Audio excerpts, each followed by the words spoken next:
What's up, guys?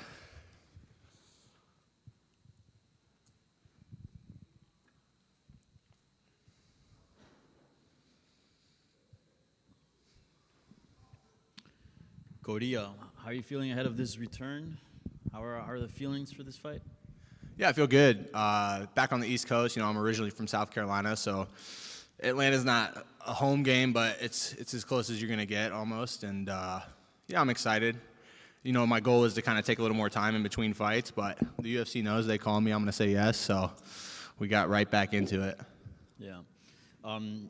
What'd you think about the opponent, undefeated guy? It seems like you don't get any easy fights around here, man.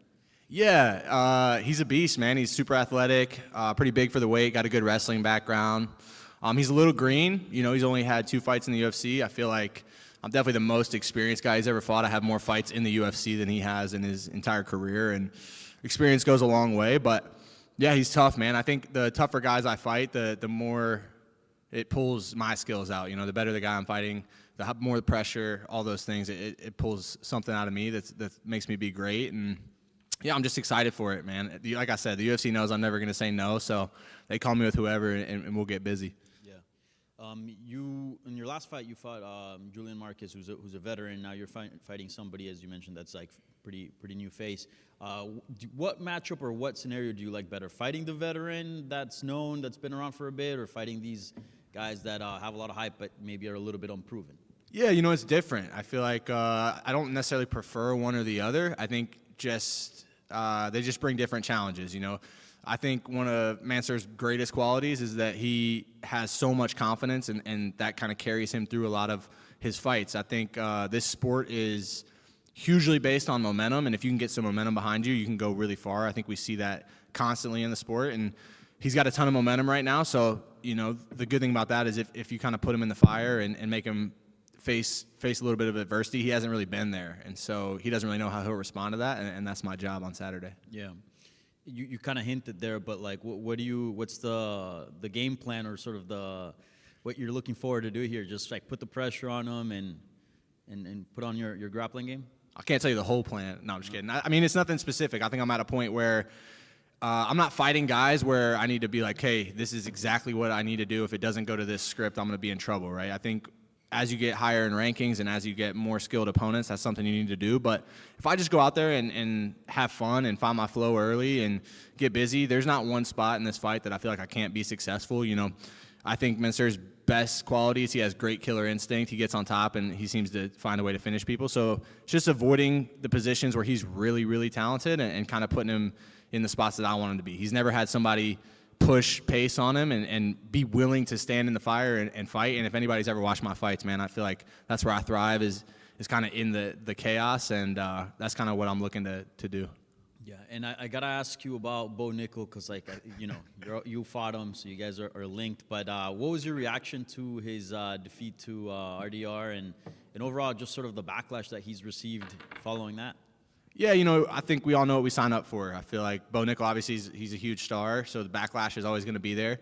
But that's just part of this sport, man, and he's never had to face it because he's been winning. He's had backlash, but it's hard to really take it seriously when you're dominating people and winning. And it's just something he'll have to learn and grow from and grow into a little bit and realize, man, this is just part of it. If you're going to be great, there's always going to be people that are hating on you. I mean, and that's not just fighting. That's every aspect of life. Like, the better you get, the more critics and the louder the critics are. And I can't really say, I never try to say too much about him because he beat me. He had a great performance, so I don't want to sound like a hater. I thought the way he responded to the haters, though, was just kind of childish, honestly. I think, you earn those haters with the way you act and the way you carry yourself, just like you earn your fans and you earn your praise. But to come out and be like, man, F all these people who are against me and I'm going to show them, you're just giving those people what they want. And it took me a while to figure that out. Like I said, it was his first instance, really having to deal with it. So I think he'll figure it out and realize, man,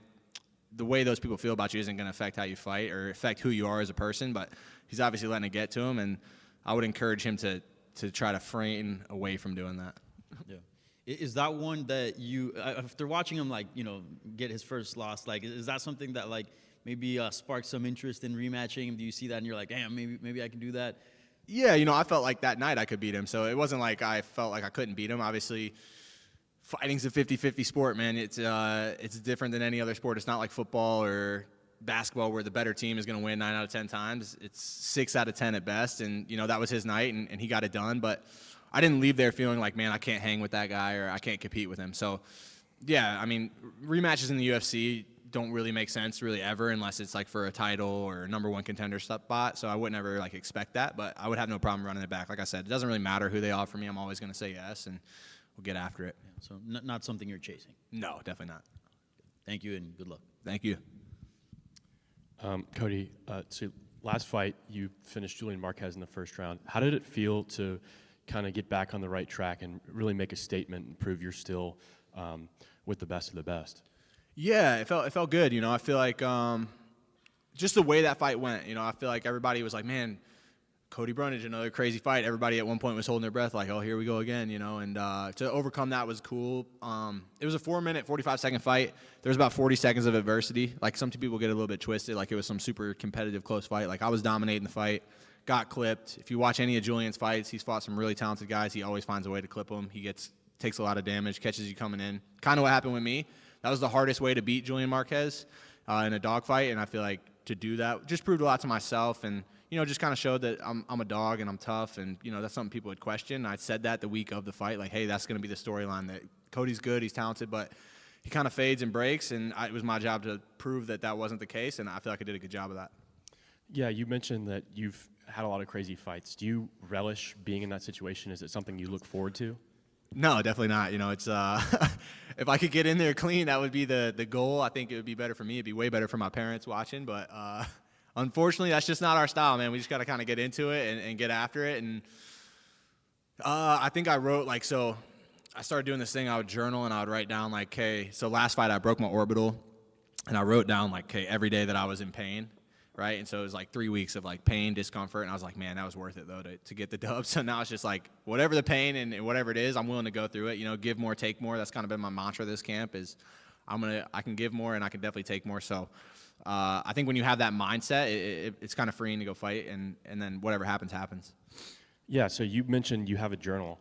What has that done for your mental game in recent months?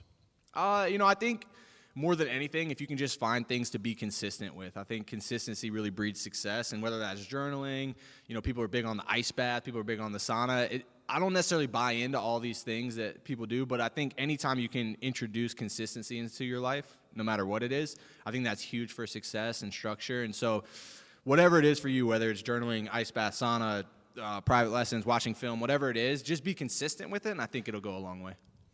Yeah, so last one for me. You're from Chapin. I'm from right down the road in Columbia. Nice. Do you have a lot of family members coming to watch you fight? No, I actually encourage my family not to come to fights, man. I'm going to be honest with you. I think my dad's coming out, my brother, and my stepmom, but the rest of my family, they're like, do you want us to come? I'm like, no. My kids are flying into Columbia. They're going to stay with my parents. We're going to shoot up there afterwards. But fans do not care, man. They don't care if it's your mama, your grandma, your kids, and I don't want to put my family in that situation because it's pretty ruthless. You mix all this testosterone, all the fighting, and then the alcohol, and it's just a wild scene in the crowd. More than anything, it just stresses me out. So I just tell them, hey, get together. Don't go out in public. I tell them all the time, don't go to B-dubs because no one cares that you're related to me. And in fact, it'll probably lead to more confrontation. So just hide out, watch the fights, enjoy it. I'll call you afterwards, let you know I'm okay, and then we'll link up after. Cody, you spoke about, excuse me, ma'am. Cody, you spoke about consistency and family. I see you got that ring on your finger, man. Throughout the ups and downs of your career fighting, how important has it been to have a partner that's been supporting you? Yeah, I think it's everything. I think a partner will make or break anything in your life. It's not just fighting. It's anything that you're doing, being a parent, working in any kind of field. If you don't have a supportive partner, you're kind of doomed from the start. And I'm lucky, my wife, she's been through it. She knows what I'm going through. I feel like I'm very unique in that situation.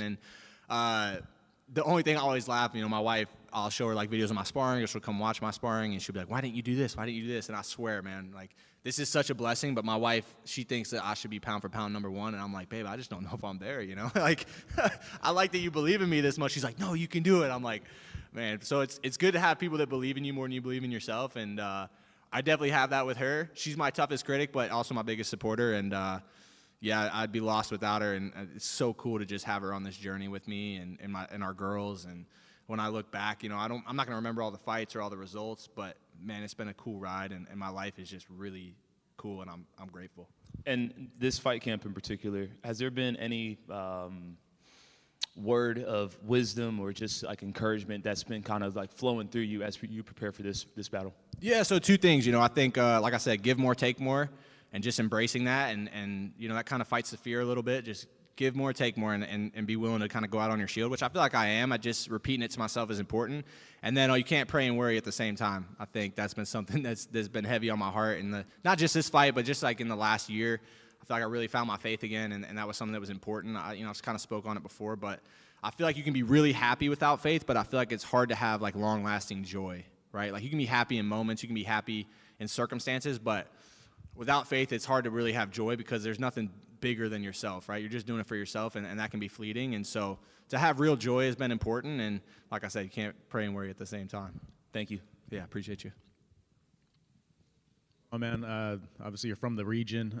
To be back in this general area, the opportunity for the UFC to come back here to Atlanta for the first time in a long time. What do you imagine that it's going to look like, and how big is it for this region, especially this area, to be able to have a fight card back here? Yeah, it's awesome. I feel like Florida obviously has a ton of cards, but other than that, like the Southeast, they don't really get too many cards. They were here in Charlotte a few years ago. I was here for that. It was awesome. That's pretty close to a home game for me. South Carolina doesn't really ever get cards. I think one time maybe they had one.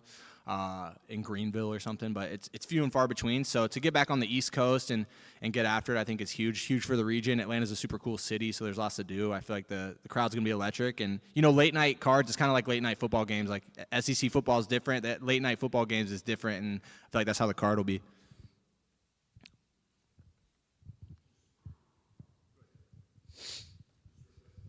Hello?